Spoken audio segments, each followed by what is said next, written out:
Coming up on this week's show, we pay tribute to Sir Clive Sinclair. A huge stash of gaming prototypes is discovered. And we catch up with Modern Vintage Gamer about updating Quake.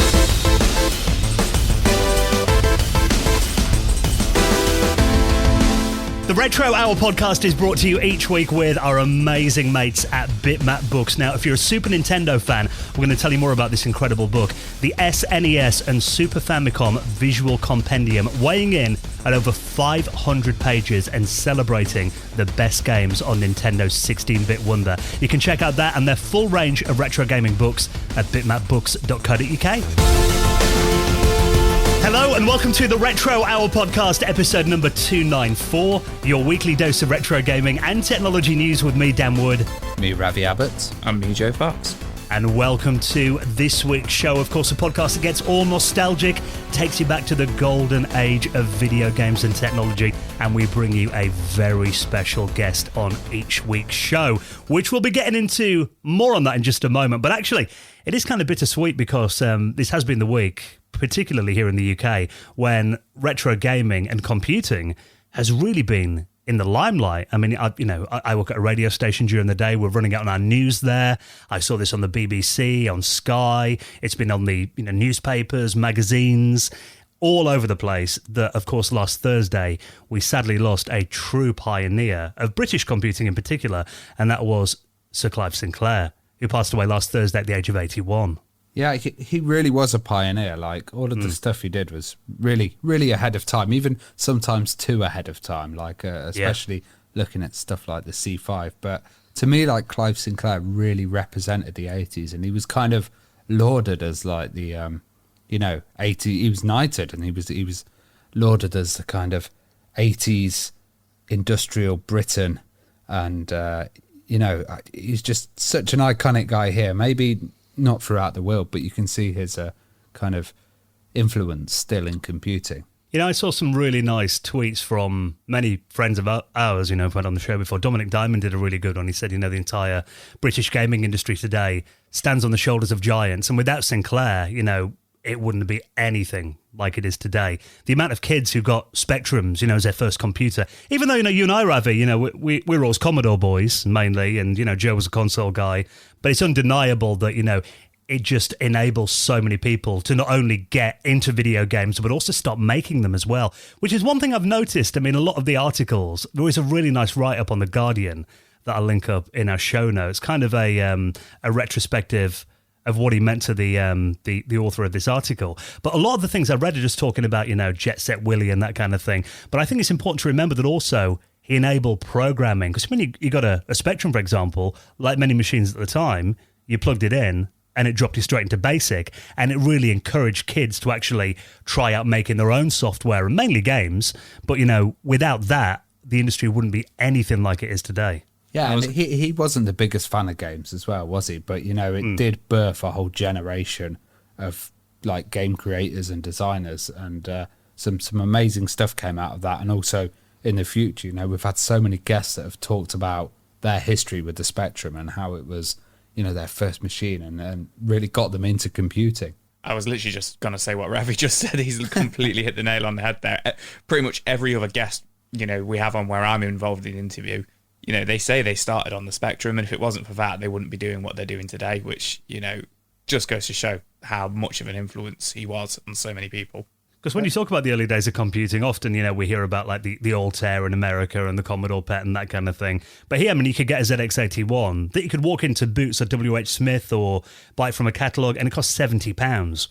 Which obviously, was a lot of money in like the early 1980s, but it was just affordable to a lot of families. So really, that was the first time that we started to see home computers coming into people's homes. Well, it was in the recession, and it was like a really hard time, and people couldn't afford machines, and it was like, actually, this is a computer for that amount of money, and people just really took it to heart and used it. But also stuff like the C5, electric vehicles are now huge, and he was innovating back then, even though it wasn't the safest thing. And, it had the Mickey taken out of it a bit. I still loved the design of the C5. It looks slick. Like, everything they produced had a certain look to it, didn't it? And just, the lines and the kind of curves on the machine and stuff. Really nice. Yeah, I know what you mean, though, because everything back then, when you look at a Sinclair product, they had that certain aesthetic. Like, I'm looking over at my QL now, obviously that Rick Dickinson design on there, it just looks so mid-80s and of its time, that kind of sleek black look that it had. So, I think, obviously, Sir Clive, we didn't ever manage to get him on the podcast. We did try. I know a lot of people have been like, oh, it's a shame you never got him on. Because famously, over the last few years, he was quite reclusive and he wasn't a technology user. I heard he didn't even have a mobile phone, but we managed to get his postal address, but obviously he hadn't been well, so it never happened. But I did actually listen again over the weekend to the episode that we did with Nigel Searle, who was Clive's right-hand man, wasn't he, for a long time, and did a really good episode kind of talking behind the scenes at Sinclair and just how much admiration he had for Sir Clive as well. So if you want to check that out, we did that back in January last year, but definitely a very sad loss to the industry. So rest in peace, Sir Clive, and thank you for starting the industry here in the UK. Now, we have got a incredible guest on this week's show. Now, some people might be looking and thinking, oh, haven't you had Modern Vintage Gamer on the show before? There are some guests that we get on who we just get value out of so much because they do so many different things, and we always like having a regular catch-up. And I think it's been about 18 months since we last had Dimitris on, but he's been really busy recently, including working on that recent update of Quake that we were talking about recently. Yeah, you can't get enough MVG, can you? So Modern Vintage Gamer is like really amazing because his YouTube videos, he'll talk about the background, and he's been doing a great series of about piracy and kind of how things were cracked and working on machines, because he's got a great understanding of these things. And he's actually been working as a senior developer on the Quake project, which is the new version of Quake with 4K resolution, widescreen, better lighting, and that's with Night Dive, ID Software, Machine Games, and Bethesda as well. So we're going to have a talk about Quake, the history behind it, also a bit about his channel. But, he was focusing on the console port, so mainly the PlayStation and Xbox and Switch. And he actually has a bit of a history in this, which is in 2003, he did a console port himself of Quake, which was called Quake X. And that was for the Xbox, and that actually had Quake World, which is the multiplayer mode on it. So that's a pretty decent kind of port to have Quake World on it back then. And now, of course, with the new one, you've got a cross-platform multiplayer, which is just absolutely amazing. And, we haven't covered Quake that much on the podcast, and it's such a huge title. You're right as well, because we find we talk about Doom pretty much every other Doom episode. on Every episode. Whereas Quake is, I wouldn't say it's as influential, but that's my personal opinion. Some people would probably say it's more influential, but yeah, Quake's massive. We don't talk about it enough. So, like Dan says, it's really good to get him back on again and talk about it. Yeah. And whenever we have Dimitris on, they're always some of our most popular episodes. So we know that you guys love that them helps as well. as well. So. I don't know. Is there more Quake games than Doom games? There's quite a lot There of might both be, of them. actually. Yeah. There's a lot of both of them, yeah. There's definitely a lot of ports of both of them. There's our first question to him when he's on the show in around 25 minutes from now. Dimitris from Modern Vintage Gamer coming up on the show right after we get through this week's news stories. Now, it has been another busy week for news. Now, does seem to be a bit of a trend at the moment of, I was talking about Life is Strange and me spending time on that Arkanoid game that's in there.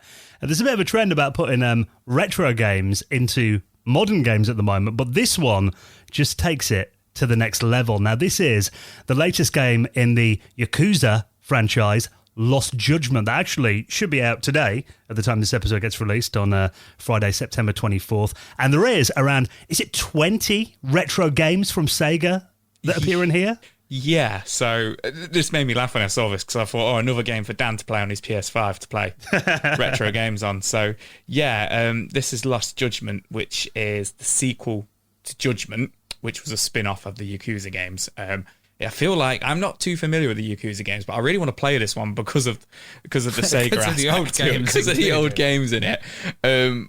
But yeah, it's a spin-off from the Yakuza games, which I feel like there's a new Yakuza game like every 6 months at the moment. But yeah, you play as obviously the main character, and in his office there is a Sega Master System, which I just thought was so awesome. And on the Master System, you can literally, like, while you're sat at your office chair, you can look over, click on the Master System, and you can play within the game Alex Kidd in Miracle World, Fantasy Zone, Penguin Land, Quartet, Enduro Racer, Woody Pop, Maze Hunter 3D, and Secret Command. But as well as that, while you're out beating up bad guys, solving mysteries, being a cop, you can go into the Sega Arcade in Tokyo and you can play the arcade versions of Space Harrier, Super Hang-On, Fantasy Zone, Fighting Vipers, Sonic the Fighters, which is really interesting, Motor Raid, and then Virtua Fighter 5 Final Showdown, which we actually spoke about the other month on the show. I still consider a new game. I still consider that it's 2010, a decade ago, I guess. But. And then, as well as that, there's going to be DLC for the Master System,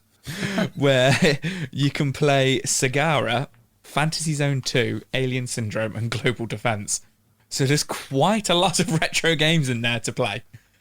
Which in already like a AAA looking game. Do you know what I mean? I think the problem is though, if you're playing a Yakuza game, your fingers can get cut off. So, so if you'll be able to play them well, or if you lose a few buttons, That definitely appeals to retro gamers there as well, because I've got stuff like the Mega Drive collection, that is limited to one system. Yeah. But having actual fully playable arcade games in there, I think is extremely cool. Yeah, I mean, Sonic the Fighters on there. This is why the article caught my eye, because the article, which we'll link up, kind of focuses on the fact that Sonic the Fighters is on there, because that's such an obscure game.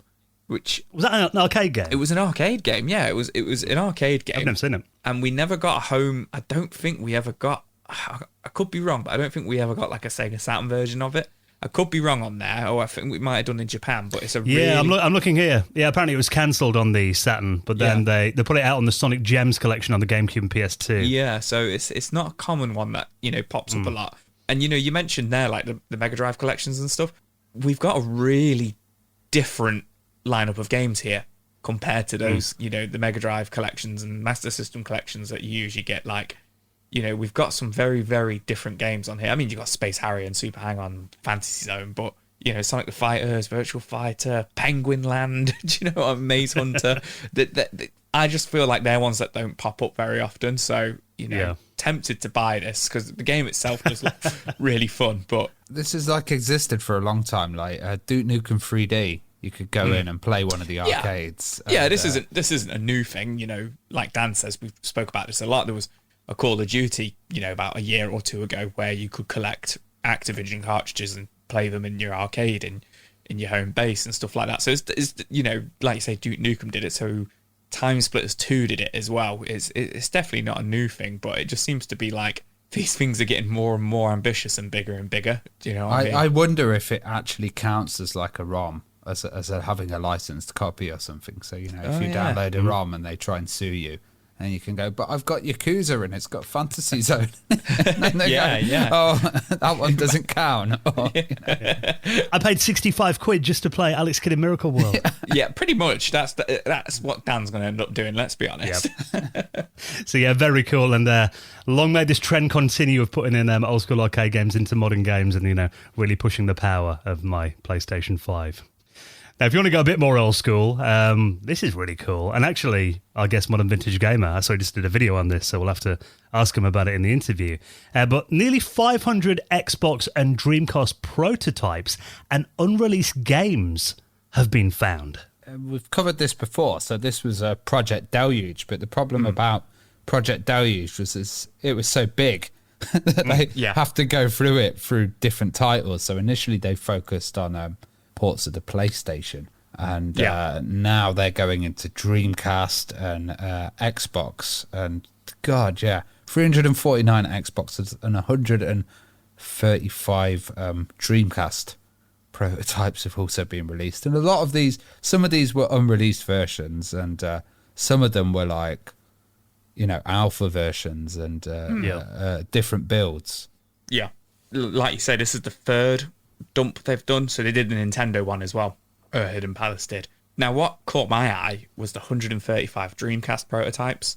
I feel like that's like half the Dreamcast line. Yeah. That's a hell of a lot of games. Now, it's including, we've got Xbox games here as well, but like we've got ports of Pac-Man World Rally, He-Man, Defender of Grayskull, American Idol, so one of Dan's favourites there, the game. Oh, yeah. Also, Xbox original versions of Hail to the Chimp, which was eventually a 360 game. So nothing stand out, no like, oh, there's Mario 64 again on there or anything like that. But I think it's cool to see this, so people can go back and look at it on the website and stuff like that, kind of like a historical kind of, how would I call it? What would you call this? It's like a little museum, online Yeah. museum, really, isn't it? I suppose. Yeah, exactly. And there's early versions as well. Jet Grind Radio, Four Wheel Thunder, Tony Hawk's Pro Skater, like early builds of the Dreamcast version of that. And they're in the thousands of games now from Project. Yeah, they're saying they've got CDI prototypes as well, and Saturn. And the thing about this was they were actually on like physical GD-ROMs or CD-ROMs or DVD-Rs, so they've probably had to go through these and like rip them all and then try and find out what the content is and keep going on it. So maybe there'll be a further release, I have got no doubt that there'll be a fourth release, but they're a year and a half into this now, which is absolutely crazy. And we got from this is where we covered about 6 months ago, the GoldenEye arcade version, the Xbox arcade version, and also the Dinosaur Planet, the original kind of Star Fox, is it Star Fox Adventures it's called, for the GameCube, the original kind of version of that, which was like a famous, kind of unreleased game, so I'm pretty sure somebody will probably pick through this 500 odd games they've just released and probably find some obscure demos out there for us to check out, which I'm sure we'll probably talk about in the next couple of weeks. I'm a sucker for tennis games, and there's a screenshot here of an unreleased US Open game, which looks pretty slick, looks pretty clean. And I was going to say, isn't virtual tennis like your favourite Dreamcast game? Oh mate, yeah. I don't know what it is with. I'm awful at tennis. Like I think I lose my breath after just playing a little bit. But man, tennis games are just so good. That's playing the Dreamcast version. You lose your breath. That's it. I just hold my breath. I think it's interesting, though. I've been looking through kind of how they have acquired most of these games. Because, we've obviously got stuff like the Giga League where, servers were hacked and that kind of thing. But it appears most of this, from what I can see, it's all kind of above board. There's nothing like that's gone on. A lot of them apparently from, like, kind of pre-release versions that were sent to old magazines, or they bought them in, kind of publishing companies or old software companies that have gone out of business and had estate sales. Yeah. So they've all come from like legit places. And actually they said they've ripped them off all physical media. And I remember even talking about Amiga games that you get on a cover CD, or, when you used to get the PlayStation demo discs, a lot of the time kind of the early versions of the game will be quite different from the release version. Yeah. So it's quite interesting that they've kind of, archived a lot of that stuff as well. Sometimes the early versions would be better. You'd have features in there which you're like, oh, I wish this was in the final. And, do you remember a game called Jaguar XJ220? It was by Core. I remember the demo of that was incredible, and the finished game was nowhere near as good. And I was, very disappointed when I got hold of it. Also, like we said earlier, fanboys and people really into these kind of systems will look it up and they'll go, oh, this is how this changed, or there may be new assets or new characters in a lot of these games that they could suddenly add to the wiki of the game, or just like increase the knowledge of it. Yeah, and if you want to help out, like you said, this is a massive community effort, which I think is the only way that something like this can work, isn't it? Having a group of people together who are all working on it. So I'll link up their Wikipedia page on hiddenpalace.org on how you can get involved and how you can actually check out some of these unreleased games that they've uncovered. But yeah, I think that's extremely cool. Now, this next story was submitted by Gid on our Discord channel. We haven't spoken about Discord for a while, but actually we do have quite an active Discord channel, don't we, where people submit news stories and we chat away most days on there? Yeah, it's really good. We have like news suggestions, and also people suggest guests, but a lot of the time it's like, have you got that guest? Could you have this person as a guest? And we're like, they've been on the show already. with so many. But also we have our supporters chat as well and stuff. So it's really cool. Yeah, Discord. And if you ever spot any news stories you think that'd be great for the guys to cover, there's actually a channel dedicated to that on our Discord, so you'll find all that in our show notes. And Gid sent us this one. This is really cool. This is an artist called Nick Vivid. And Joe, you're in the music industry, of course. Before you get your video made, which, filming a music video, which I know you've done actually in the last couple of years, it's actually quite a big effort, isn't it? Actually getting a song and a video that kind of all syncs up and everything and takes it look cool. Yeah, we're only small, so we're pretty bodge job. But yeah, it is a hell of a lot of effort, to kind of get it all organised and then actually edit it and make it. You know, I wouldn't know where to start with that kind of stuff, but luckily I've got quite a talented guitarist in my band who tends to do a lot of that kind of stuff for us. But yeah, it's a hell of a lot of time investment as well. Just on the haircut. Yeah, well, yeah, that as well, yeah. I remember when I was at college, and this is kind of before, because my college was a bit behind anyway. We definitely didn't have like digital video editing or anything. It was just VHS tapes, you know. I remember for our final project, I was like, I want to make a music video. And our lecturer was like, that is a hell of a lot of work. Don't do that. So, back in the day, difficult. Even now, it is still a challenge. But a lot of artists actually put out lyric videos. Yeah. Now, these are very common things before you've got the main video film, kind of teaching your fans, the lyrics to your songs are kind of a bit of a placeholder before the main video is ready. Well, this is an artist from New York called Nick Vivid, and he's made a new single called Trainers. What stands this video out from the crowd is the entire thing was made on a Commodore 64. As we know, Trainers, that's got a bit of a, it's a scene thing, isn't it? A trainer was kind of those, the bit that popped up before a crack game where you could enable lives and, skips and continues and that kind of thing. Well, if you look at the video, which I'll link up as well, it definitely can tell at first glance, this is a Commodore 64 crack tro at the start there.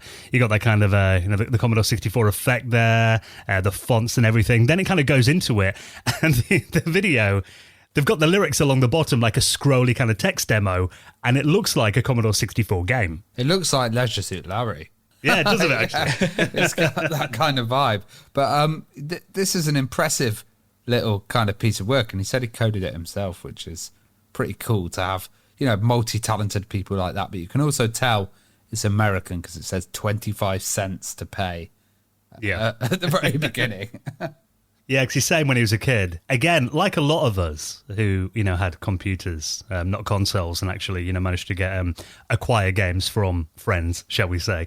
He said when he was a little kid, he was really fascinated by the computer pirate groups, and particularly the way he describes it as graffitiing an intro onto a game with scrolling text and graphics before it went out into the wild. Because really, I've still got a lot of them now in my drawer here, like Amiga discs, and a lot of them you put on, and sometimes the crack tros are more impressive than the games themselves. Yeah, and also that was kind of big on the C64 scene as well, wasn't it? Yeah. So, it had roots in there, and it's really interesting to see this. I remember Junior Senior did a video, but I think they hired a design agency, and that was all done in the Amiga. And it's just nice to see the Commodore system getting a bit of love, and also, probably kids are like looking at this going, cool, retro. It's in trend now, isn't it? Yeah, well, the video only went up a couple of days ago. It's on nearly 5,000 views so far, and he's got an album coming out called No More Secrets at the start of November. It's actually, I think it's quite, it's quite a funky little tune as well, actually. Can't play any of it for copyright reasons, just in case. But if you want to check it out, the video is really impressive. If you love that Commodore 64 art style, definitely worth a look. And, maybe, Joe, for your next video? Yeah, I was thinking maybe I can get Ravi to program one for me. Oh, God, no. That'd be the worst video ever. This is a triangle. Now, this is another thing that's come out of YouTube, actually. This is a YouTube duo who found $100,000 of vintage games in an abandoned house. Is that one Water game? Yeah, that's it. It's just one game. No, not quite. So this is two YouTubers, a duo, a couple. Their channel's called Cheap Finds Gold Mines, and they're called Amy and Corbin, and they are straight up resellers. They do it full time for a living. Essentially they're American, going to like GameStop and flea markets and stuff, and finding games to then flip for profit. They try to double up on games, on cheap games, and then sell them on eBay and stuff like that. And, one of their main focuses at the moment, as Ravi just pointed out, is sealed games. Finding kind of like PS2, Xbox, and GameCube kind of sealed games, because there's a lot of them still about, do you know what I mean? Because they're only kind of 20 years old. And essentially what happened was, the video of this only came out a couple of days ago, but about a week or two ago, the city they live in, there's about 8 resellers, which are kind of known around the shops and stuff like that. And essentially they got a call saying, there's this house where they're doing like an open house of games. And this was a retro game collector who's moved out. He's an elderly, unwell man. He's moved out of the house, and his family are essentially auctioning off the games, just come and buy them. And I don't think they were quite expecting when they got there. So it's a little bit of a sad story, but it's nice that they managed to recover these games. And obviously they're making money off it, but they're also saying, it's good that they've been saved and preserved. So essentially they got to the house, and this house is like fallen apart. Like the roof has fallen through on it and everything. Like if you watch the video, I don't know if you guys have seen it. Yeah, I'm watching now. But like it's essentially turns out it's a hoarder's home, and the house is unfortunately absolutely full of like rats and mice and cockroaches and spiders, and the ceilings have all fallen through, and it's all wet, and there's just muck and dirt and everything everywhere. And essentially they're going through it, and they're just finding hundreds, if not thousands, of games. And they kind of pick through and they take all the sealed games. But the family were like, they were just like filling up their pickup truck, and the family were just like, yeah, $1,000, for that pickup truck of like 1,000 games. Do you know what I mean? The family just want rid of it, I guess, don't they? Yeah, the family just want rid of it. But what was nice is what Amy says at the end of the video is, they're going to resell them and stuff like that, but they're kind of saving a part of history because the house was going to get bulldozed down with it all in there. So they have saved it, and they reckon they took about 20% of what was in there, and they estimating that they're going to make about $20,000 profit off it from what they took. It'd be nice if they gave some to the memorial or something. For the dude. Yeah, that would be nice. Like, but look at what we got. Yeah, that would be nice. So, there's a lot of videos out there on it. One particular reseller who's from the same town, who I watch, is called Phoenix Resell, which is where I heard of it. And he buys a lot of their games from them to then resell, because he sells on Amazon and they don't. But yeah, like apparently one of them got bit by a mouse while they were doing it, and another one got bit by a spider while they're doing it. And this is like a phenomenon. Like I saw in Nottingham, there was a kind of hoarder's house, and he passed away, and then they came in, and it wasn't in as bad state as this, but it had like, model train sets and G.I. Joes and stuff like all boxed. He'd bought like double of everything, and I'm sure there's these places where people are just completely surrounded by video games and stuff like that. And to be honest, this guy probably didn't know what he had. Well, he must have had duplicates. He must have had, spoke to the family apparently, and they didn't kind of say a lot of what happened, but I don't even know if he passed away. It just said he fell ill in 2019. And she helped him move out. But essentially he had some sort of family tragedy, which they don't reveal, they don't have to, around the time of PS2 generation. And essentially he loved video games, and that's where he found love, and he just started buying everything. And he just, like you say, perhaps didn't really know the value of it, of keeping it sealed and stuff like that. Yeah, there's a lot of things with this culture. Like even especially when I was in America, there's people with warehouses full of stuff. You've probably seen it on LGR's videos as well and stuff. It's huge. I can imagine with Britain, with the smaller homes, they're more compact, but I've even seen videos of people who have like farms and stuff, and they've filled barns with stuff like this. So when you find this kind of stuff, though, there is often quite a tragic story behind them. And, for people whose brains are wired that way, some people collect, I've seen, those hoarder shows on TV, and sometimes they collect, butter. It could be like, tubs of butter. They've got thousands of them. At least out of this something, it is something that could be used again, and hopefully earn the family some money that will help. And they can be loved again, the games, you know what I mean, and used rather than like trashed or bulldozed. Exactly. And this is, I've mentioned it like twice already, but this is the thing. They have saved these games from being trashed and bulldozed, and they will be loved by somebody else now. Do you know what I mean? And we always like to see games saved. I remember that one that we covered ages ago where there was a crate of them at a barn. It was like a pallet, wasn't it? Yeah. No, it's always nice when they get saved and stuff like that.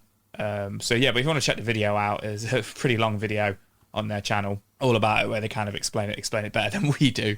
But yeah, really, really crazy find. And the thing about this video is you haven't got smell-o-vision as well. So there's this bit where they're standing there at the end with all the games, and I'm like, oh, I bet they stank. Apparently they spent a good few days kind of cleaning them up afterwards. But it was like they were like buried in mulch.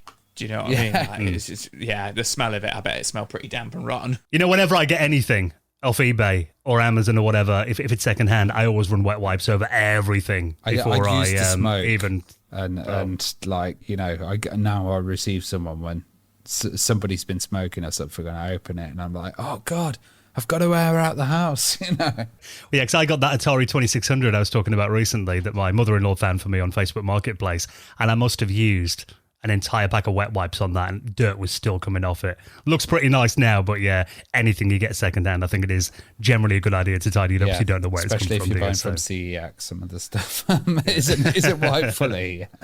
Yeah, so good to see the games are going to new homes, though. And if you want to read more about that, watch the video. I'll link it up. And everything else we talked about in our show notes at theretrohour.com. Now, just before we chat to our special guest, Dimitris from Modern Vintage Gamer, talking about that amazing new version of Quake that he did, and a bit of a catch-up as well, let's take a moment to give a massive thank you to one of our biggest supporters. This is our wonderful mates at Bitmap Books. Now, they've got so many incredible retro gaming books, and, you know, we're all huge fans of their books as well. I've got my bookshelf in my living room is creaking under the weight of all the Bitmap books I've got right now. Because these are not small books, are they? They're often very, very big and weighty. Yeah, often like 500 pages long, which is like absolutely crazy. But like you say, they've got that real nice weight to them, and they are all hardback books as well, which is awesome. Now, this one is the Super Nintendo and Super Famicom Visual Compendium, which I've got here. As you can hear that, I mean, this is a solid book. 500 plus pages dedicated to Nintendo's incredible 16-bit console that I know, again, we've done a Patrons episode all about the Super Nintendo recently. We've all got such love for the SNES. And graphically, I think, you know, from that era, the Super Nintendo graphics are probably my favourite, you know. Even over the Mega Drive, the look of the graphics on the SNES, so it was nice to have a book that's actually all about the visual look of the games. Yeah, they really, really, really, Bitmap books really capture the essence of the games with the pixel art. Like, they pick it up so well on their pages. Like, it's not like blurry or anything like that. It does look amazing. And what I also love, because I've said this before, I'm a simple man and I like a simple little bit of text about it. They don't go too over the top, you know, with like the information about the games and stuff. It's just right, like a couple of paragraphs, you know, the release date, you know, who made the game, and then just, you know, what kind of game it is and a little bit about it, which is absolutely perfect. And, you know, there's hundreds of games in there. Yeah, and they give you like snapshots, a few little anecdotes as well, but really it's celebrating the look of these games. And it just is, I mean, looking at it here, 500 plus pages, printed lithographically to the highest standards. Because you look at their books, and like you mentioned then, the images just jump off the page. They've got like a real high quality, almost luxury feel to these books, I'd say. The colours are just really vibrant as well. And it comes in a, you know, really nice protective board slipcase with an animated effect image on the front too. So if you're a fan of the Super Nintendo, this is a real celebration of that platform. You need to get hold of it right now. Have a look on their website and you can check out their entire range of retro gaming books. They're actually going to be reprinting this one from the 11th of October, and there's been a big demand for it. So make sure you check in their website. As soon as those pre-orders are open, you can get yourself in there and hopefully, you know, find it in your Christmas stocking this year as well. So you get to this time of year, I don't know if you're the same. My family's already saying, won't be long till Christmas and your birthday. Any ideas? Stuff like this. It's just fantastic. So check out our good friends at Bitmap Books, and thank you as always for their support of the Retro Hour podcast. Now, we did have, I think, probably our best patrons hangout yet last weekend. I think at one point we had I think it was about 32 people on there, a lot of new people who came in to the hangout last week as well, which was really nice to see. You know, it continually amazes me that the people who come onto our patrons hangout, just how not only knowledgeable, but how nice they are as well, and how chatty, and it's just a great little community. And how they get on with each other as well. Like, we have new people that join straight away and they'll have conversations with the regulars and stuff, and it's suddenly like we just sit back sometimes and it's like, you know, just let people chat or all the familiarities they have. It's really nice. And yeah, we had so many. Any kind of call that you do with like 30 people on it, imagine doing a 30 people Zoom chat with your company. You wouldn't have good vibes for out there. You'd have probably someone asleep and stuff like that. But everybody seemed to enjoy it, and it was a really good chat, actually. Yeah, and obviously we talked about a load of stuff on there. I mean, the idea of it is, it's not always just about gaming or tech. No, there's a lot of that as well. We often chat about movies and music. Obscure media always seems to come up when we're talking about loads about mini disc again discs this is week, like the default every time. You guys always somehow Dan always brings it back to mini discs. And we're talking about building new computers in old hardware shells as well. I was showing off this really cool thing called My Retro Computer that I picked up at Retcon that I was at last weekend. So, I mean, it is just really cool. It's a bit like a users group as well. And if you've got any like kind of tech problems or you want to get hold of something, often, there's a really good collective knowledge there. People just know if you've got a question. So they are really good, and I'm already looking forward to next month as well. So if you'd like to join us for the Patrons Hangout that we're going to be doing in October, good way to do it is to back us on Patreon right now. And of course, you get lots of other rewards as well, don't you, Joe? Yeah, you'll also get the Retro Hour After Hours, which is our monthly extra after hours retro hour show, where essentially a lot of people always ask us like for our opinion on certain games and game consoles and stuff like that, and that's where you kind of get a little bit more behind the scenes and a little bit more of our opinion on things, a little bit more R-rated as well, a lot of swearing in there, a little bit more attitude in there, and we not lots of swearing, not lots of swearing, but yeah, no, we get a little bit more of our opinion on there and stuff. For example, we have just done one this week all about the PlayStation and our favourite PS1 games and PS1 memories. We were chatting so much on that it was like, oh, we've got to finish it, and we're still chatting because we got so much nostalgia for that so system. much to talk about and that. And then we also do the video game years on it, where we kind of talk about, year by year retro. We've done like 99, 2000, 2001, 2002. So we probably need to start going backwards, because I know we don't want to get too modern. But then go to about 2005, I think. That probably about 2004, 2005 is probably going to be the cutoff with that. But yeah, we do that every single month. Like you say, we've got the hangout, and then you also get the episode completely ad free for just being our lowest supporter. It's completely ad free. And what we've also been doing now for about 3 or 4 months is, rather than an advert, you get a cheeky extra news story as well, don't you?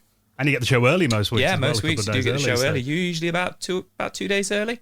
Yeah, normally Tuesday, Wednesday, you get it instead of Friday. Yeah. So obviously depending on, how long it takes me to edit, but yeah, most weeks. But yeah, really, I mean, the main reason that we have our Patreon is just to keep this podcast going, because obviously we have running costs doing this. We've talked about it lots on the show, that we do the show from home now. We have to buy equipment. We always need a bit of cash in the kitty to do stuff. So really it means that we don't have to pay to do the show.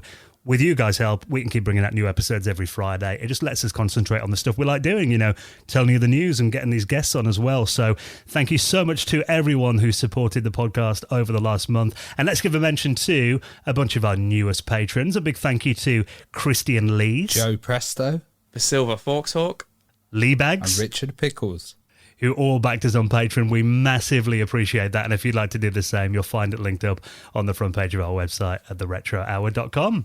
Right then, good friend of the show, who is actually back for his 3rd appearance now, because I know you guys love him. We all talking to him as well. At this time, modern vintage gamer Dimitris is going to be telling us all about updating Quake and a nice little catch-up on his YouTube channel. He's next on the Retro Hour podcast.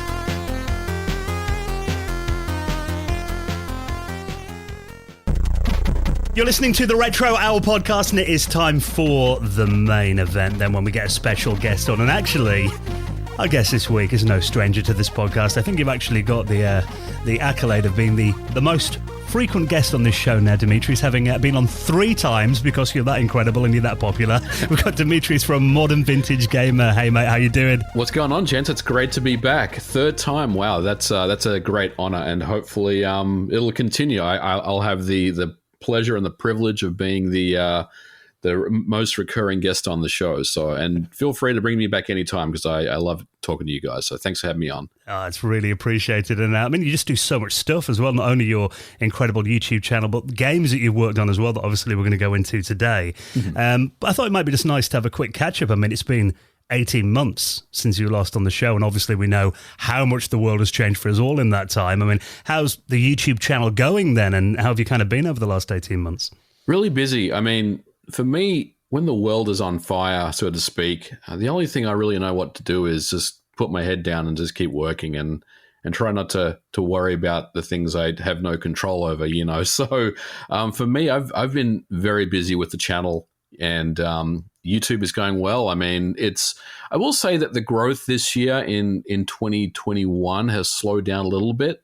Last year was a pretty big year for me. If you look at, where I started in January all the way to the end of last year, the numbers were a lot higher than they were this year, but it's still been very, very good this year. And it's going really well. The subscriber counts are where they need to be and the views are still there. And I think, I think the last time you guys asked me, what's next for the channel, I think my answer back then was, I don't know, because I just kind of come up with things pretty quickly. And I also like to cover, I guess, current topics that are going on in video games as well that pertain to, hacking and modding and stuff like that. So really it's just been more of the same and all that. And it's been a trip, no doubt about it.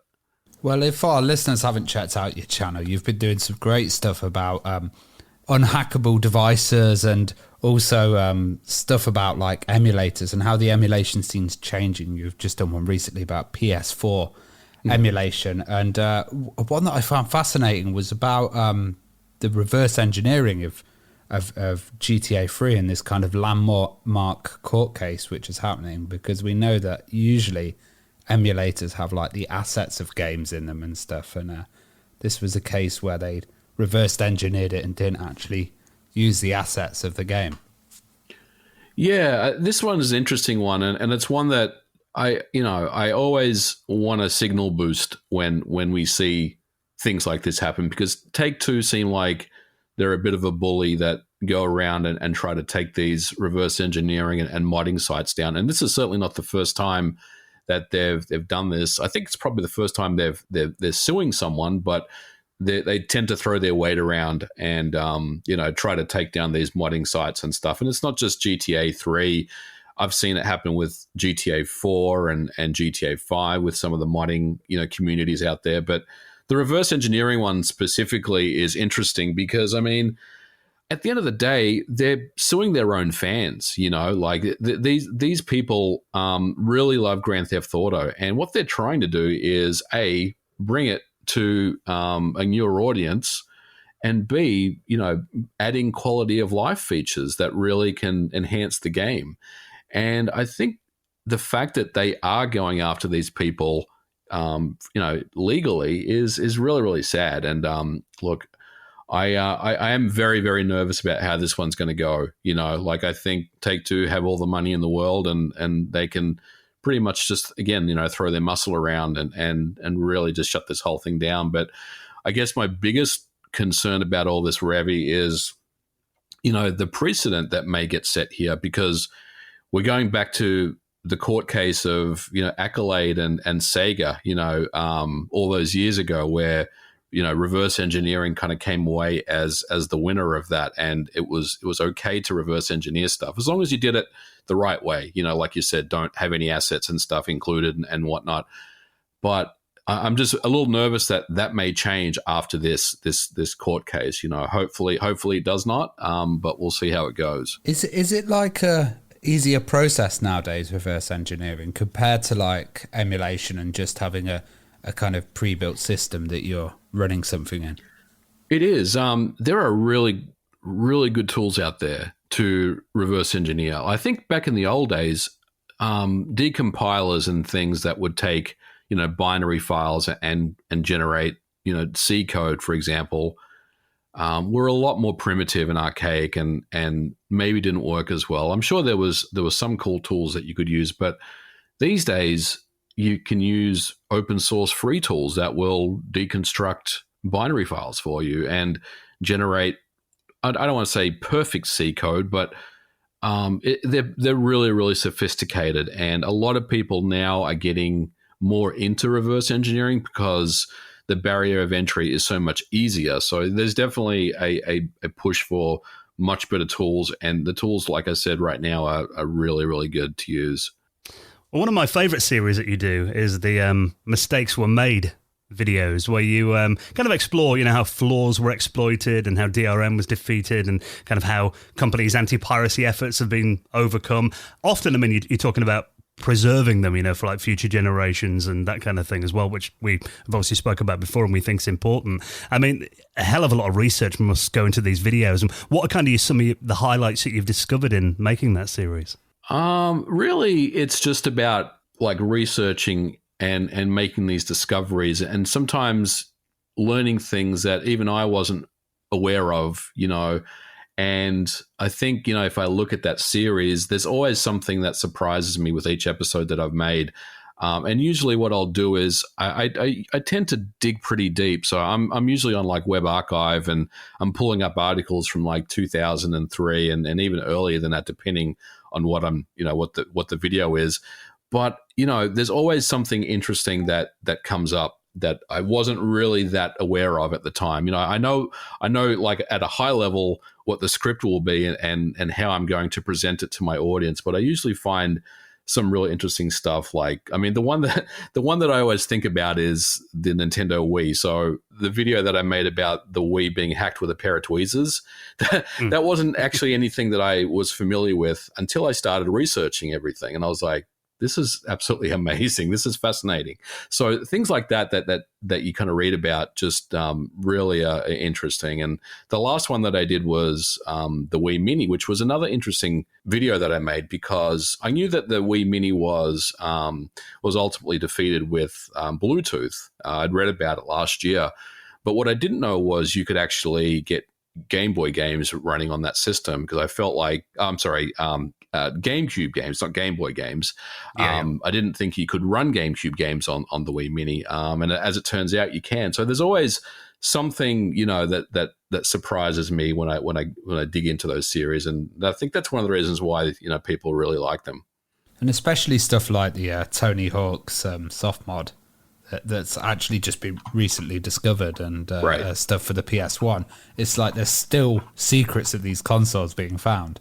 Yeah, I mean, the other one that I did was the Sega Saturn about 6 months ago, and that was another really interesting video for me because the Saturn's always been a bit of an enigma as far as, anti-piracy and how it all works. And reading into that and learning about the different methods that security can be defeated on the Saturn was just an absolute trip for me. I really enjoyed that episode. And that was a Dr. Abrasive, wasn't it? With his, so, VCD kind of pack. Yeah. There's kind of a couple of different ways to do it. Dr. Abrasives is obviously the big one, but there are other methods as well. From the simple swap disk stuff, to a chip that essentially manages a swap disk for you, and then the Dr. Abrasive method ultimately is kind of the one that really people really like, because it's not intrusive. You don't have to open up the guts of the Saturn to actually to hack the thing. Well, a lot of people don't really cover piracy and stuff, and traditionally on kind of YouTube, I don't know if that's a popular category that goes down well with the YouTube people. Were you a bit worried with actually covering this subject on the channel, and maybe takedowns would happen with videos or something? Always. I mean, I think there's always that risk, right? Especially if you put the wrong word in a title that may get flagged, there's always that risk, but I think at the end of the day, I try to keep the content as, as kind of high level and as accessible to most people as possible. So I'm not trying to put in, the red flag, keywords and stuff like that. But I mean, to your point, Ravi, there's always that risk, right? That, one day YouTube's going to look at all this content and say, we don't really want this. We don't want advertisers, running ads on these things. So I guess that is the risk that you take. But I've been pretty fortunate with things like that. And so far, knock on wood, I've been actually pretty lucky. So hopefully that can continue going forward. And you're also very sensible in that, you have more going on than just YouTube as well, which I think is always very wise. For sure, yeah. Excited. Well, that's one thing I want to get into, because it's something we haven't really touched on when we've spoken to you in the past, but outside of your channel, you're a very accomplished developer as well. So let's kind of go into that a bit. I mean, how did you originally start with programming and developing them? What was kind of your backstory there? Well, originally, I mean, I was always someone that liked writing code, from the earliest VIC-20 machine that I got from my dad back in the 80s. The first thing I did, because we didn't have any games for it, we just had a tape drive and no way to play games, was to look at the manual that came with it. And you quickly realize, well, you can write your own games with BASIC, even though they weren't very good.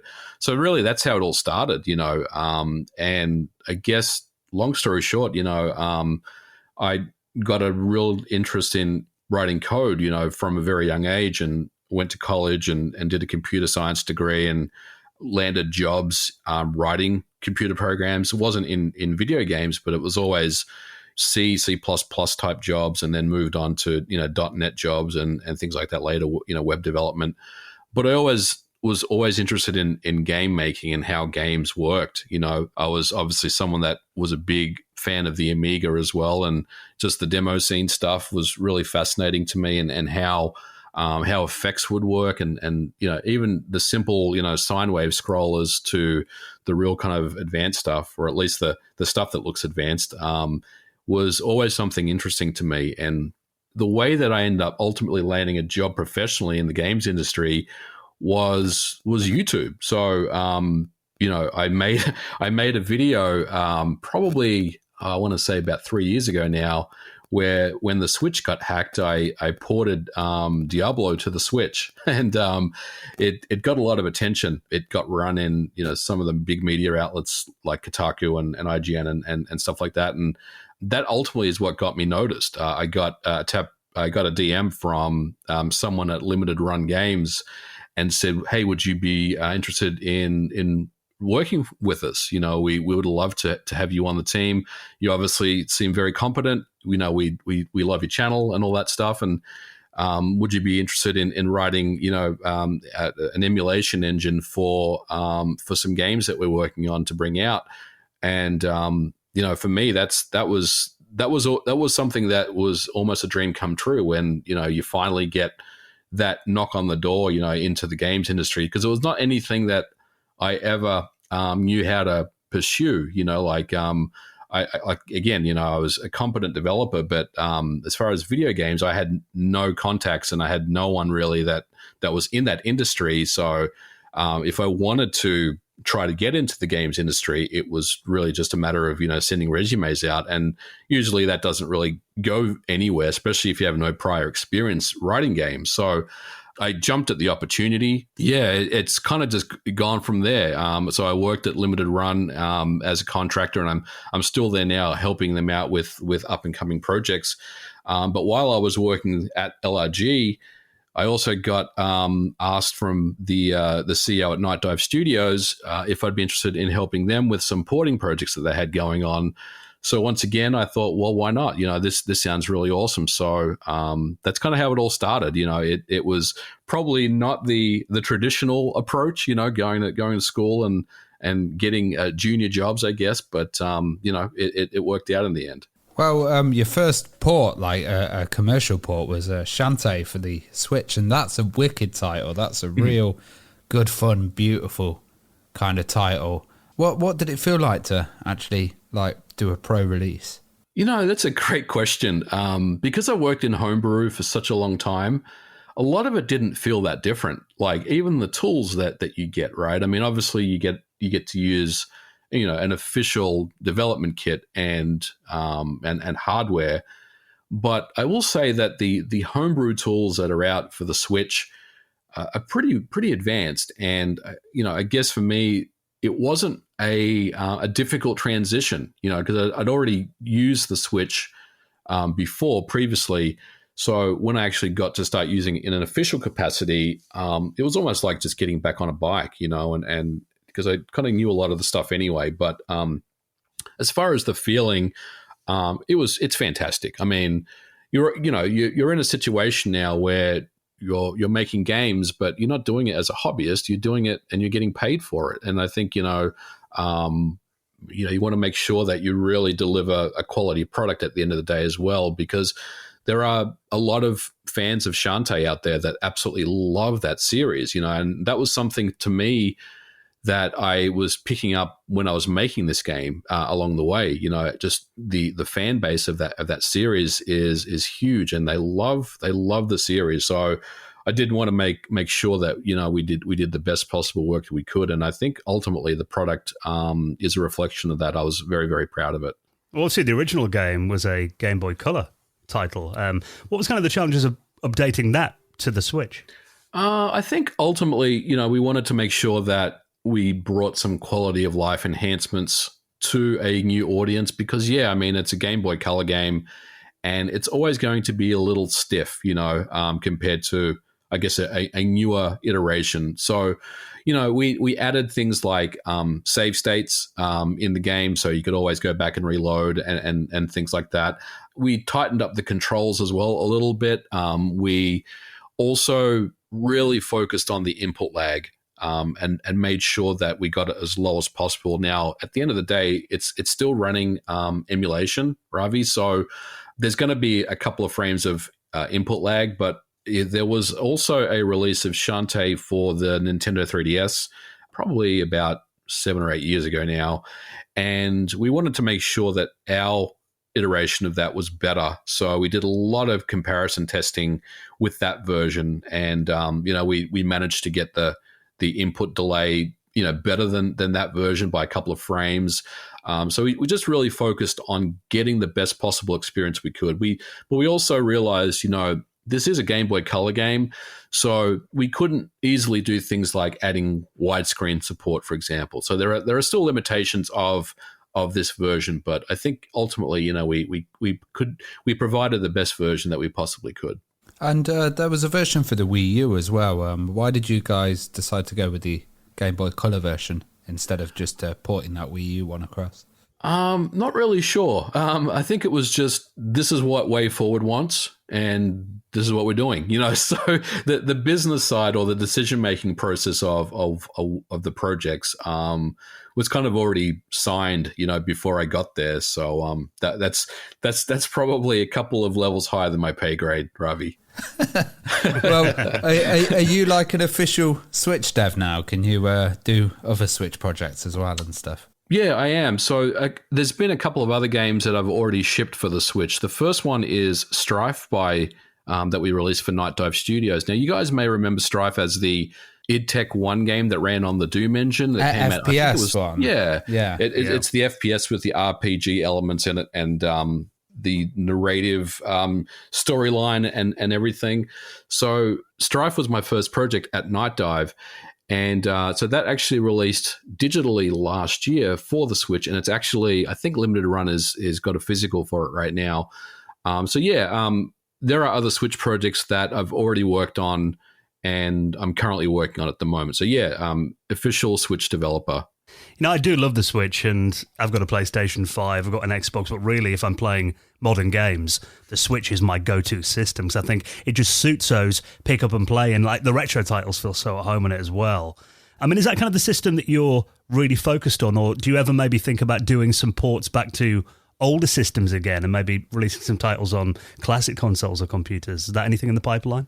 I'd love to go back and do more Amiga stuff, and maybe some older consoles. It's just very difficult to find the time these days with YouTube and game development. It's really taking up most of my time. So, but with that said, I'm always thinking about, cool and interesting, fun things that I can do. So I don't want to close the door on that for sure. I'd love to, pick up a PS2 or something and port a game to it or run some code on there. So I guess the answer to that is, never say never. I'm always looking, for something interesting to make. It kind of feels as well like I was watching Amiga Bill's video that he did kind of talking about new Amiga games that came out last year, and it just feels like, they just feel more active, these older platforms with new titles than they have in years. It's like, got such a loyal and really professional titles that are coming out as well that, probably could have been big commercial hits back in the day, I think. For sure. I just saw Doom running on the Amiga 500 recently.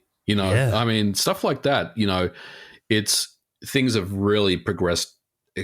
So far beyond I could ever possibly imagine, and I think a lot of it has to do with, the limitations. Developers love, breaking the limitations of what's possible, breaking the boundaries of what's possible, and the dev tools are really good as well these days, and development can be done so much faster. I mean, we talk about, Doom on the Amiga 500. I mean, that was something that was never a possibility. There was so many attempts made, but it just never seemed to be quite there, did it? You always needed like at least an 020 or an 030 to get something decent running, right? And I think, now you have emulators like WinUAE, and you can essentially make these games without even needing the hardware anymore. And I think a lot of people, the barrier of entry is so much easier now, and a lot of people are just really focused on making the best games that they can. So I love that stuff. I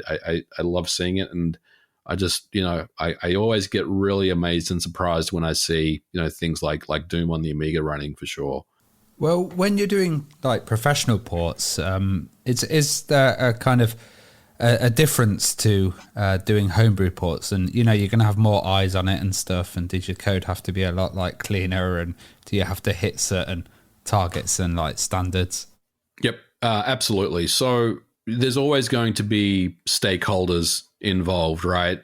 In the project, you have to make sure that what you deliver is going to pass what's called certification. So when you make your game or when you make your port, there's usually a QA process, right? Where a QA team of people will test your game for bugs and stuff, make sure that there's no crashes and whatnot. But once it kind of gets past that, then the game needs to get submitted, and we'll just use Nintendo for an example. It gets submitted to Nintendo for certification, and basically the reason why certification happens is to ensure that your game doesn't like brick the hardware, or it doesn't do anything that it shouldn't be doing, like formatting the memory card or disabling the Joy-Cons, or just stuff like that, kind of system level stuff that your game should be playing nice with. So there's a lot of rigorous testing that happens there, and that usually lasts for a couple of weeks, that process. And more often than not, you won't pass first time. They'll kick it back to you and say, look, you need to fix this.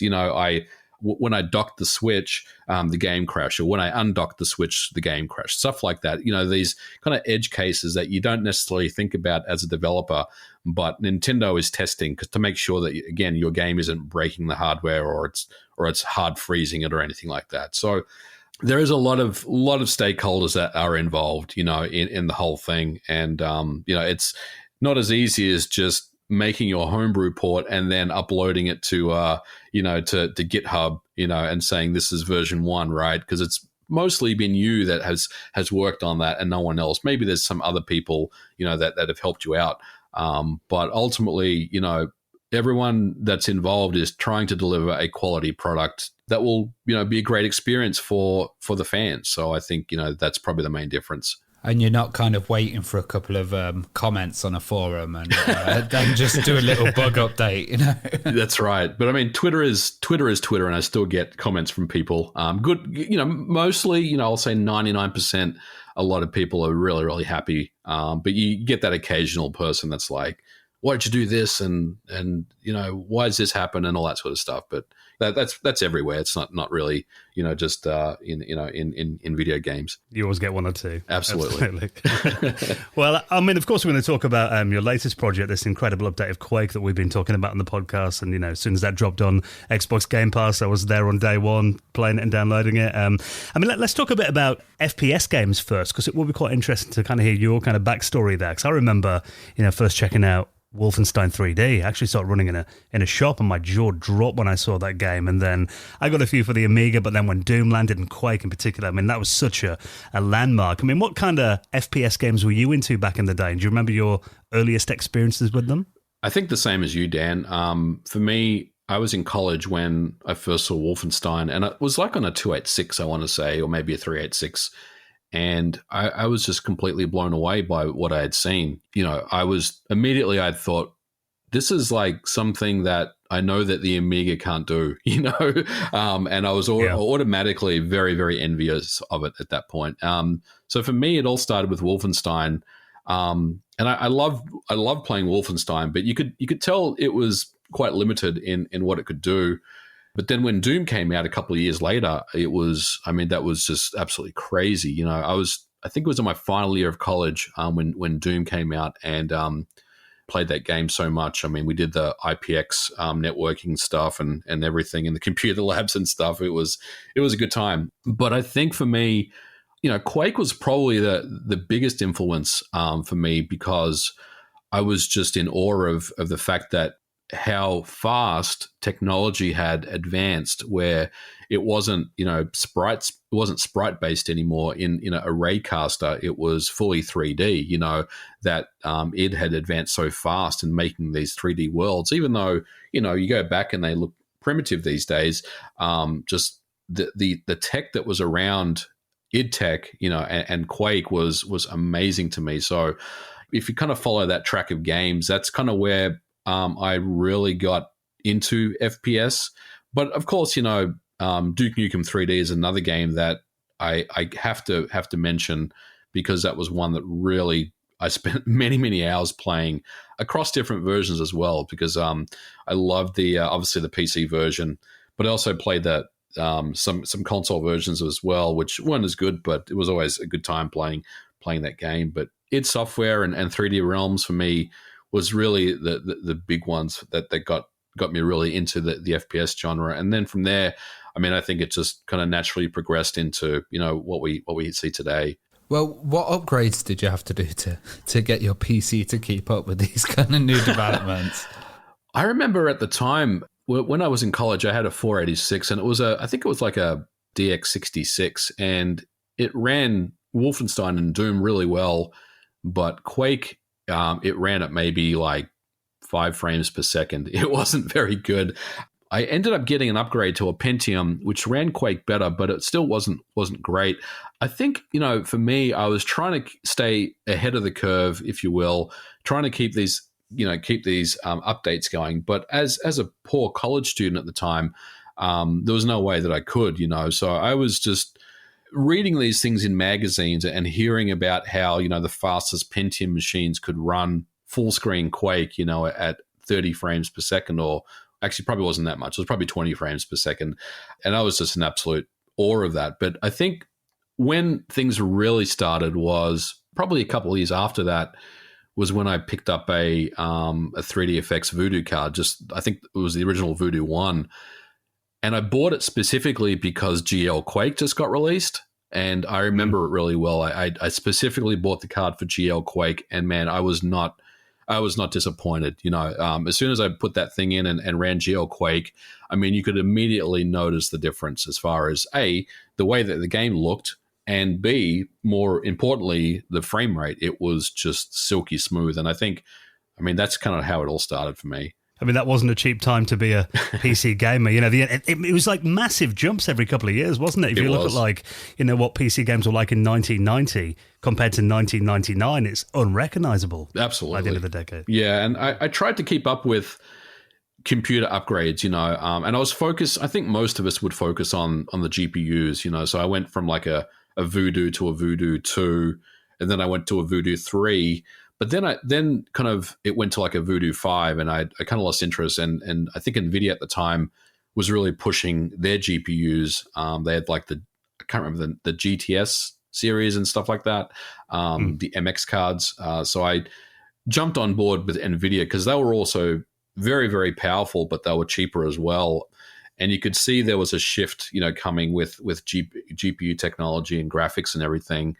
Implementing these really cool effects like transforming and lighting, TNL, stuff like that. And I was reading Carmack's plan files because he was always like benchmarking these new GPU cards and stuff. And there were these websites as well, like Guru 3D, which I think is still around today, that were benchmarking graphics cards. And I was always like wanting to get something new. And I didn't buy every iteration of GPU generation, but I probably jumped I kind of leapfrogged, I was every other GPU upgrade I would buy to try to keep up to date with things, but it kind of got pretty crazy, like you said.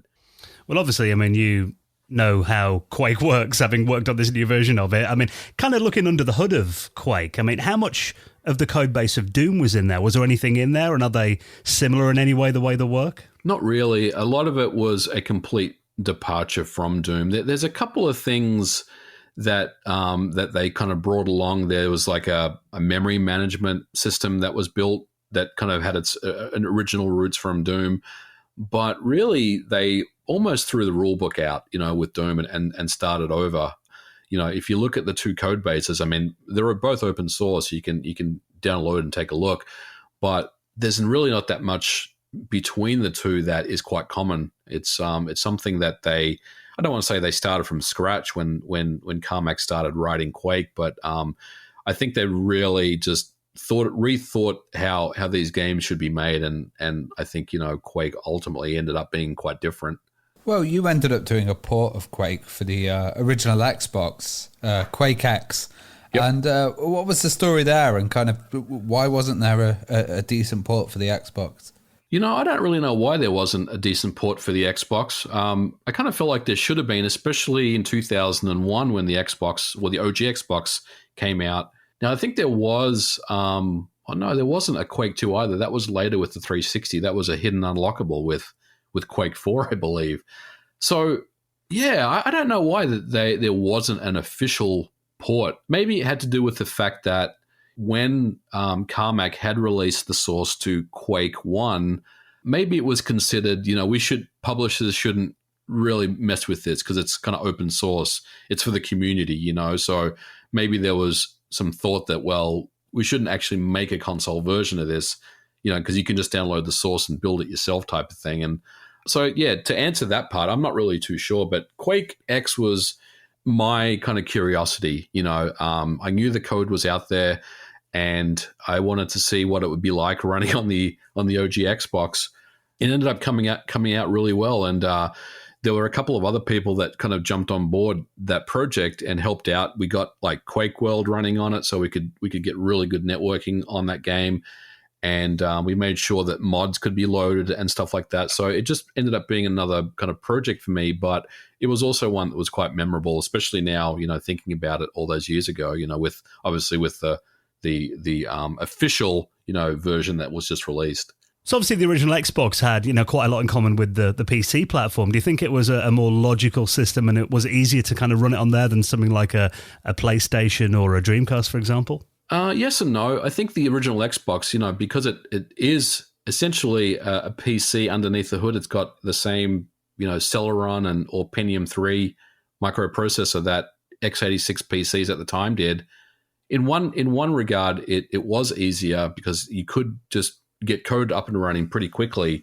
But where it got tricky was the rendering side, the GPU side, because at the time there was only two choices. You had software rendering, which was what Quake initially had shipped with, but then later on they added GL Quake. Obviously, the Xbox had a pretty powerful GPU at the time, but unfortunately it didn't handle OpenGL, so you'd have to actually reconstruct the game to run with DirectX, which is what the Xbox had. So I remember at the time I was thinking, well, should I try to rebuild the GPU layer and make it run in DirectX? And in the end, I just kind of fell back to software rendering, which worked fine, but it wasn't, I guess, the optimal version. We could have run a lot better, and it could have looked a lot better ultimately, running that flavor of GL Quake. But I think for the most part, the port was pretty easy to do, and the Xbox obviously does share a lot of similarities with the PC. So I think at the end of the day, it wasn't too difficult to get that game up and running. Well, the release actually coincided with QuakeCon, which has been running since 1996, amazingly.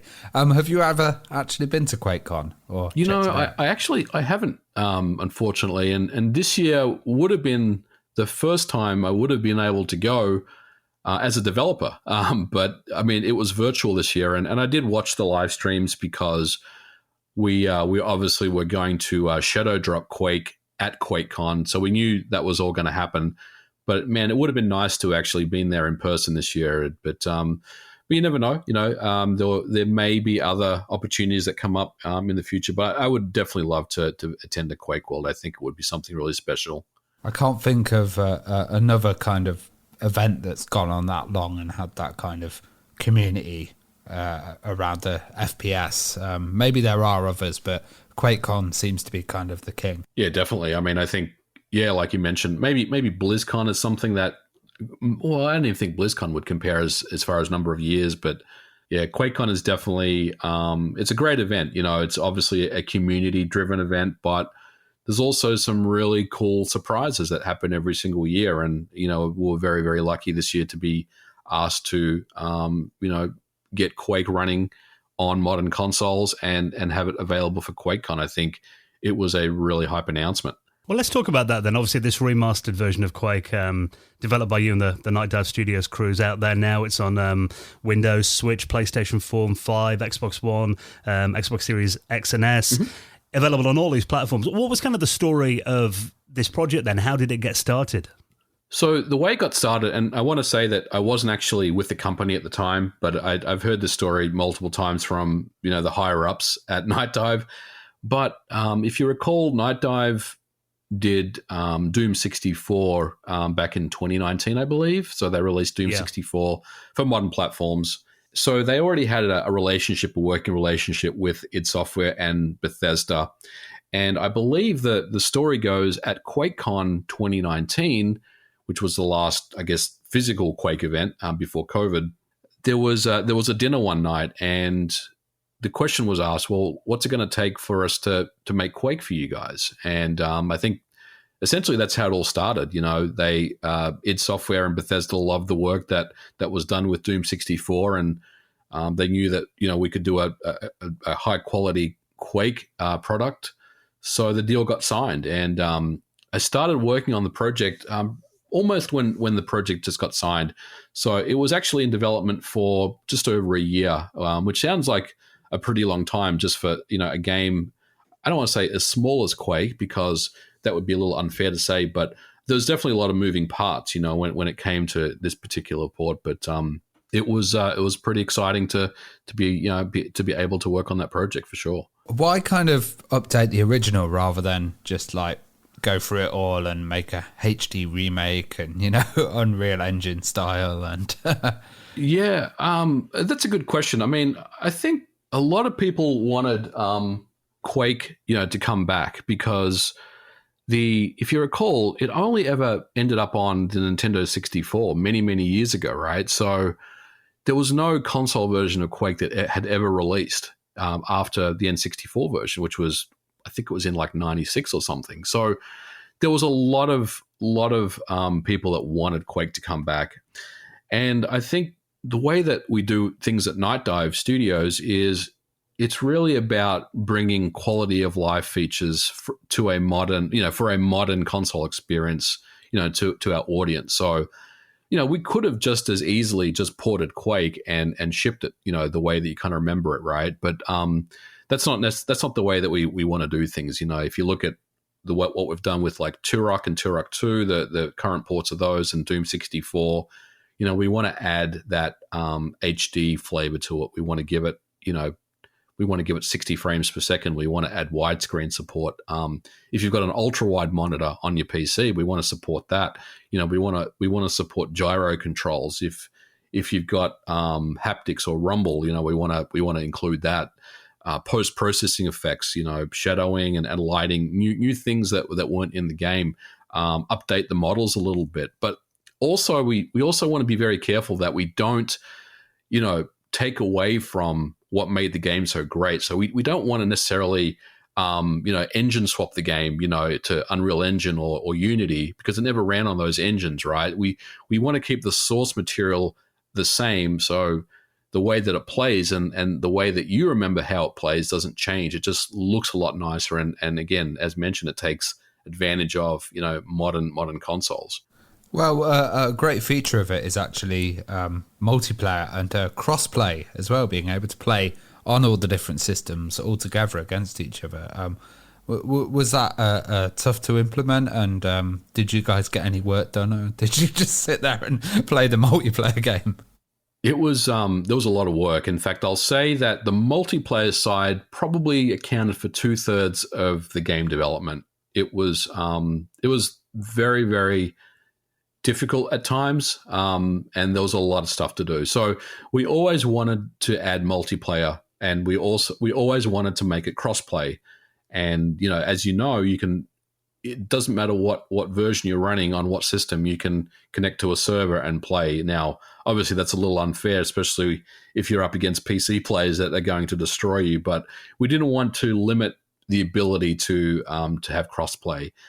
And as far as multiplayer testing, we did a lot of it. It wasn't just playing multiplayer games, but we did a lot of testing with the multiplayer. Pretty much every week we would have multiplayer sessions where we would all play together. And the great thing about working at Night Dive is we're a virtual company, so there's actually no physical office anywhere. And basically, we had people that work around the world. So we've got developers that live in New Zealand. We have some in Europe. We have some in the US. So we did a lot of focus testing to make sure that the multiplayer was in good shape. And we wanted to make sure that if we were going to ship this game, then the multiplayer would be rock solid. And I think it's been received really well. Were there any other difficult parts to transfer over to consoles or update to modern standards? I think ultimately not really, but well, you mentioned, we shipped the game on, I think it was 5 different systems on the same day.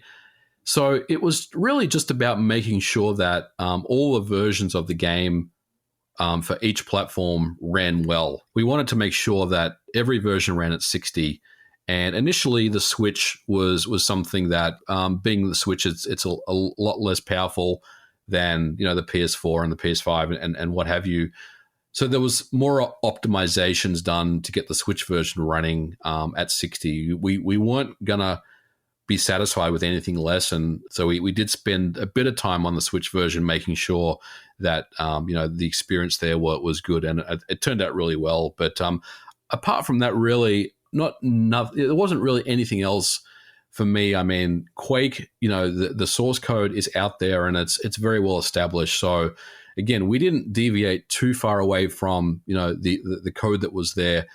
So we knew that it was going to be a pretty good product no matter what platform it ran on. Well, we didn't kind of know you were involved until you dropped that video about how you were a dev on the game. And what's the reaction been like? And I bet you were really excited to kind of tell everybody the news.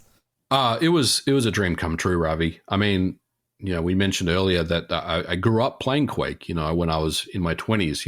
I loved the game so much, and I spent hours and hours and hours playing it, and being involved in the project of remastering that game, in 2021, all those years later, to celebrate Quake's anniversary. I mean, I just kind of pinch myself and say, you really are a lucky guy, and I think for me, it's probably the best project I've been involved with, and it may well end up being the best project I've been involved with.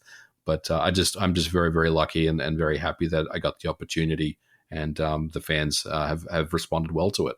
Well, this might be something that you can't answer, but are there any plans to do any more, move like Quake 2 or something based on the Quake engine, like Hexen 2, something like that in the future? I can't answer that because at the moment we don't have any plans. But one thing I will say is, there's always our business development team at Night Dive are always looking for the next thing to do, right? So who knows? Stay tuned. We may have that come up in the future, but right now, no, there's no plans.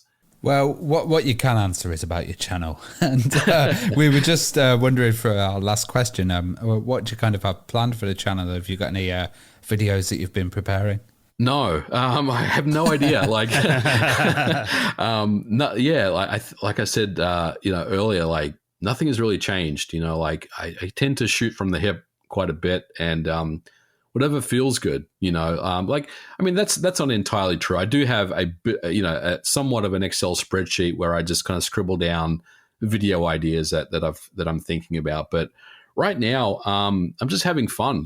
It's been something where I'll just read up on some interesting emulation topic, from the early days, or I'll read about security on a console that I wasn't familiar with, and that's all it takes. I'm sitting there deep diving into it and writing scripts and everything. So I tend to not really have a roadmap of what I want to do, but I guess short term, the new OLED Switch is about to get released, so I'm definitely going to be tearing one of those things apart and doing a tear down and looking inside of that thing.